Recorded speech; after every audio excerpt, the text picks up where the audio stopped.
Hello, everybody. I am JP Mockman, and I am the person running the Joy of Ranching League for Monster Rancher 2 Deluxe. And I just really wanted to go over our format just so we can avoid some confusion and so we can all be on the same page when the league starts, which is in about 2 weeks.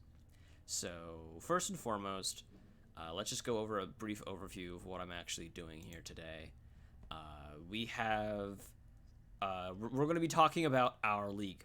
And so there's 9 weeks planned for the league, 9 weeks of play, 8 weeks of regular play, and 1 week of playoffs. There's also going to potentially be a surprise on week 4, but I don't necessarily know. Like, that depends on how much time I have. I can't promise anything, but if I can make it happen, I'm going to make a surprise happen on week 4. It's going to be a ton of fun. But the main thing we're focusing on here is our 8 weeks of regular play. So our 8 weeks of regular play is going to be obviously the bulk of our tournament, and I'll talk more about playoffs when we get closer to playoffs. So let's start with the first part of our weeks of play. There's 3 different distinct rounds, and the first round is round 1 pools. There are 4 monsters per pool. Pools are seeded based on results, and so what that means is the better you do in the previous weeks, the better start you have in round 1 pools. If you're dominating the league, you're fighting weaker opponents. If you're slouching a bit, you're probably fighting opponents stronger than you, and that's just common for any tournament to do seeding like that. Week 1, because there's no previous results, is going to be seeded based on main breed. That is going to be also determined by a tier list for Monster Rancher 2 Deluxe that Nash, aka Moosebones, made. Everyone seems to agree with that tier list, and I didn't really necessarily want to rock the boat with any of my own opinions, even though I'd say 99% of them are the exact same as the ones listed in that tier list. So week 1 is seeded based on main breed. This also has it so our first week there's not going to be any double crossing. There's not going to be a single pool that has multiple of the same main breed. So it's going to be interesting on that front as well, at least the first week. Can't promise anything the weeks going forward, but we'll see when we get there. Seeding is also going to be done. I did just talk about how it's based on results and based on main breeds, but the actual placing of the seeds is also going to be interesting. I'm going to be taking your monsters and I'm going to be putting them on a list. The sheet's pinned in the Discord, and that's going to tell everybody their ranking. And I'm going to be doing seeding, so I'm going to have all the pools, and I'm going to go down the list numerically.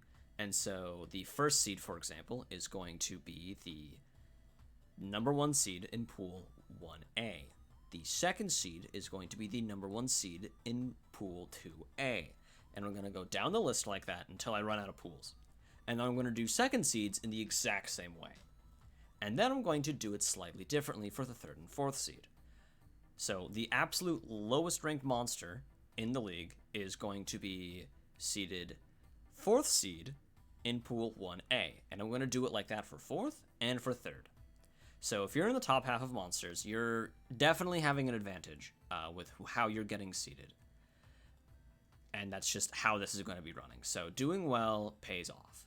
However, round 1 pools out of all 3 rounds matters the least, I will be honest. And that's where round 2 pools come in. It's the exact same format, so 4 monsters, everything is the same there. However, your seeding, instead of being based on your rank, is based on how you did in round 1 pools. So if you're the number 1 seed in your pool, then you're going to get seeded higher in round 2 pools. And it's going to be the same like placement in seeding, but since round 2 pools is dependent on how well you do in round 1 pools, then it's a bit more important. Like your results from round 1 matter for round 2, and your results in round 2 pools matter for our last stage of our tournament, but I'm going to get into that in a moment. I'm going to now answer some generic questions about pools as a whole. So with pools, there's a potential for tiebreakers. In that case, the first monster to 2 consecutive wins wins. So I will put the 2 monsters who are tied, and they will fight over and over and over and over again until someone wins twice in a row, and that's the person who gets the higher ranking in that pool. Now, also, since there's 4 monsters per pool, if the number of entrants overall doesn't divide by 4, I've decided what I'm going to do. I'm going to make myself a 5th monster that is a reference to actually a practice I did for earlier Joys of Ranches.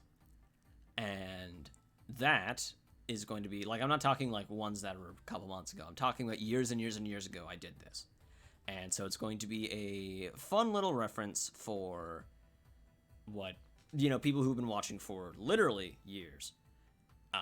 Trust me, it's not a super serious entry. I'm not, like, making this the best monster ever. It's not going to be like a Ripper with, the good moves TM. It's going to be,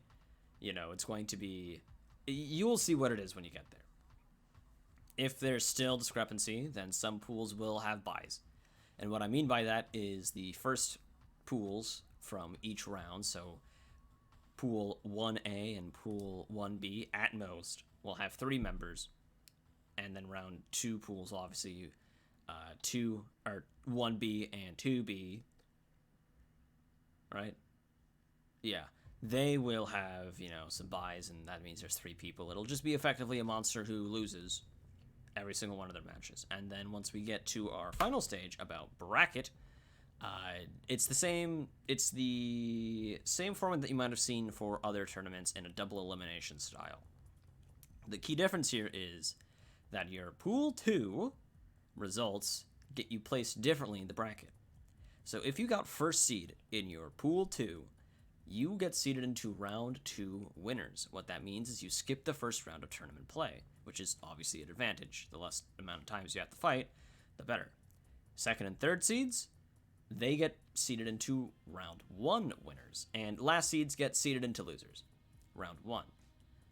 And then, just like in pool 2, you can't fight the same people you just fought. I can't promise anything about your results from pool 1, but you will not, round 1, fight the people you fought in pool 2. And so you might be wondering, why am I doing this? Because it seems overly complicated. And it's because I don't necessarily just want to do like a double elimination or a single elimination bracket, because of something that's very important. And I think that's screen time. Every monster, I feel like, needs to have a certain amount of screen time. So people who spent all this time and effort and energy raising these monsters, they don't feel like they got shorted. And so a tournament that I'm actually specifically drawing inspiration from is actually the Monster Rancher Battle League. In that tournament, in regular season play, every monster fought at least 7 times.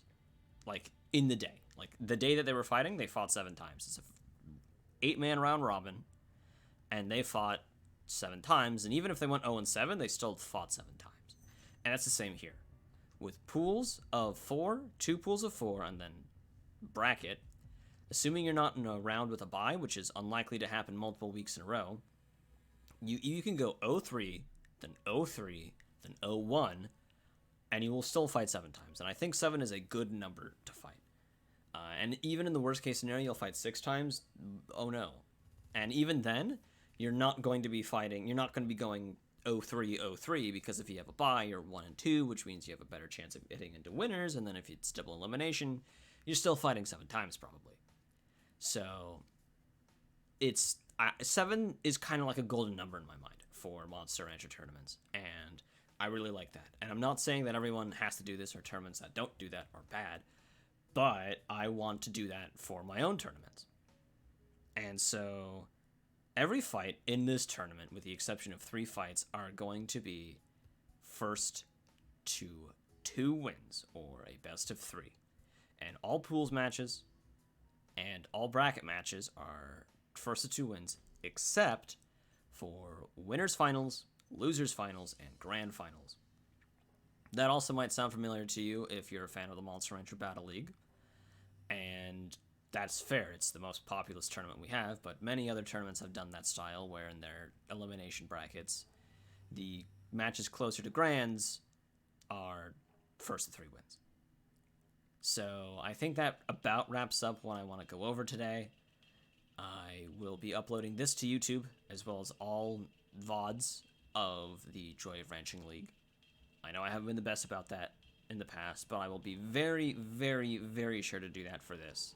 They're not going to be edited or cut down or anything. It's just going to be the actual raw footage from the stream.